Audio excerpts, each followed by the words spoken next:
আপনি কি জানেন সাগরের ঘূর্ণিঝড় উৎপন্ন হলে কতটা ধ্বংসযজ্ঞ চালাতে পারে? ঘূর্ণিঝড় কি এবং কেন হয়?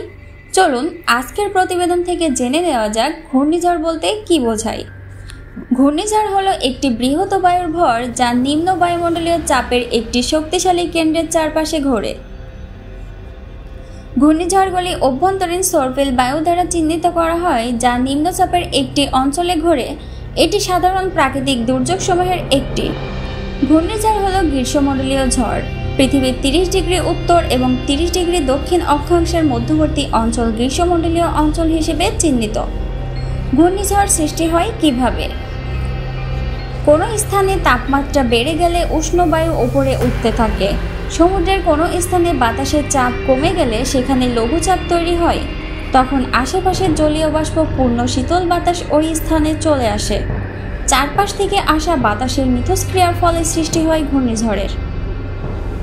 গ্রীষ্মমণ্ডলীয় ঘূর্ণিঝড়ের প্রভাবে প্রবল বৃষ্টি, প্রবল বাতাস, ল্যান্ডফলের কাছাকাছি বড় ঝড় বৃষ্টি এবং টর্নেডো হতে পারে।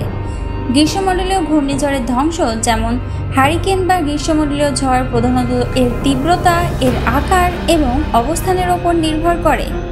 গ্রীষ্মমণ্ডলীয় ঘূর্ণিঝড়গুলি বনের ছাউনি অপসারণ করার পাশাপাশি উপকূলীয় এলাকার কাছাকাছি ল্যান্ডস্কেপ পরিবর্তন করে, বালির টিলাগুলিকে স্থানান্তরিত করে এবং পুনর্নির্মাণ করে। এছাড়াও উপকূলে ব্যাপক ক্ষয় ঘটায়। এমনকি অভ্যন্তরীণভাবে ভারী বৃষ্টিপাতের কারণে পাহাড়ি এলাকায় ভূমিধস হতে পারে।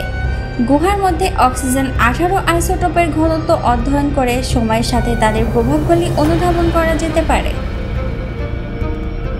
ঘূর্ণিঝড় হওয়ার পর প্রায়ই ধ্বংসযজ্ঞ চলতে থাকে। পতিত গাছ রাস্তা অবরুদ্ধ করতে পারে এবং চিকিৎসা সরবরাহ সহ উদ্ধারে বিলম্ব করতে পারে, বা বৈদ্যুতিক লাইন, টেলিফোন টাওয়ার বা জলের পাইপগুলোর মেরামতকে ধীর করে দিতে পারে, যা অন্যান্য জীবনকে কয়েকদিন বা মাসের জন্য ঝুঁকিতে ফেলতে পারে। স্থির পানির রোগের বিস্তার ঘটাতে পারে এবং পরিবহন বা যোগাযোগের অবকাঠামো ধ্বংস হয়ে যেতে পারে, যা পরিষ্কার পরিচ্ছন্নতা ও উদ্ধার প্রচেষ্টাকে বাধাগ্রস্ত করে। গ্রীষ্মমণ্ডলীয় ঘূর্ণিঝড়ের কারণে বিশ্বব্যাপী প্রায় 2 মিলিয়ন মানুষ মারা গেছে। তাদের ধ্বংসাত্মক প্রভাব থাকা সত্ত্বেও গ্রীষ্মমণ্ডলীয় ঘূর্ণিঝড়গুলিও উপকারী। সম্ভাব্যভাবে শুষ্ক এলাকায় বৃষ্টি এনে এবং গ্রীষ্মমণ্ডলীয় মেরু থেকে তাপ সরিয়ে নিয়ে সমুদ্রের বাইরে জাহাজগুলি তাদের দুর্বল পশ্চিম অর্ধেকের মাধ্যমে নেভিগেট করে তাদের পরিচিত বৈশিষ্ট্যগুলির সুবিধা নেয়। বিপদগুলি প্রায়ই প্রাথমিক, মাধ্যমিক বা তৃতীয় হিসাবে চিহ্নিত করা হয়। একটি প্রাথমিক বিপদের মধ্যে রয়েছে ধ্বংসাত্মক বাতাস, ধ্বংসাবশেষ এবং ঝড় বৃষ্টি। সেকেন্ডারি বিপদের মধ্যে রয়েছে বন্যা এবং আগুন। তৃতীয় বিপদের মধ্যে রয়েছে খাদ্য ও অন্যান্য প্রয়োজনীয় জিনিসের দাম বৃদ্ধি, সেই সাথে পানিবাহিত রোগের মতো দীর্ঘমেয়াদী বিপদ। সাগরে ঘূর্ণিঝড় কেন হয়? আবহাওয়াবিদরা বলেছেন, ঘূর্ণিঝড় হতে হলে প্রথমে সাগরে লঘুচাপ তৈরি হয়। প্রতি ঘন্টায় বাতাসের গতিবেগ যখন 17 কিলোমিটার থাকে এবং বায়ুর চাপ কম থাকে তখন একে লঘুচাপ বলা হয়। বাতাসে যদি ঘূর্ণন তৈরি হয়, অর্থাৎ ঘূর্ণিবায়ুর আবর্তন তৈরি হলে সেখানে বায়ুর চাপ কমে যায়, কারণ আশেপাশে থেকে জলীয় বাষ্প আসে।